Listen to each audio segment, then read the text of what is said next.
पूर्ण स्वतंत्रता है, तो फिर हम क्यों मानते हैं कि हर चीज भगवान की इच्छा और कृपा से होती है? अगर हमारा जीवन हमारे दो विभाग बने हुए हैं, एक पाप कर्म, एक पुण्य कर्म। पति से संभोग पाप नहीं है, धर्म है। पर पति से भोग करो, पाप है।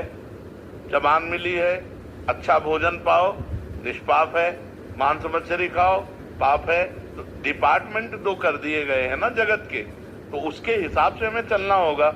ऐसा थोड़ी कि हम कर्म करने में स्वतंत्र हैं तो जो चाहे कर सकें। आप अपने शरीर को भी स्वतंत्र नहीं रख सकते।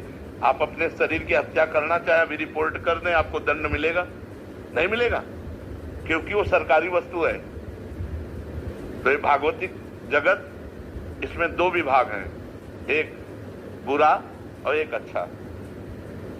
हम अच्छे को स्वीकार करने के लिए इंसान हैं, हम राक्षस नहीं हैं कि हम बुरे को स्वीकार करने लगे। महाराज जी, अगर हमारा जीवन कर्मों से बना है तो उसमें भगवान की क्या भूमिका है?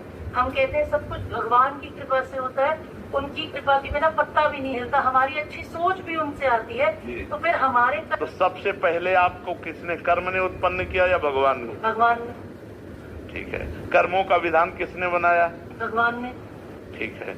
आपको मनुष्य जन्म किसने दिया? भगवान ने। कर्म से नहीं कह सकती, क्योंकि भैंस बनकर, कुत्ता बनकर, सुअर बनकर हमने ऐसे कर्म नहीं किए कि सर्वोत्तम मनुष्य देह प्राप्त किए।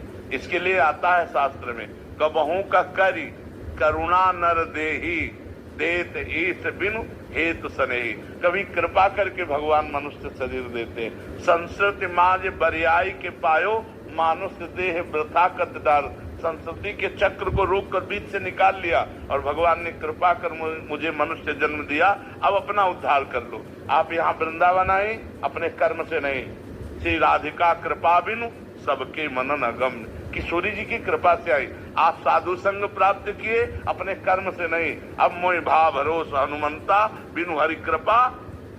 सब कुछ ये जो भागवतिक मिल रहा है ये भगवान की कृपा से मिल रहा है। इसमें हमारे कर्म नहीं, इसमें भगवान की कृपा है। हिमांशी राज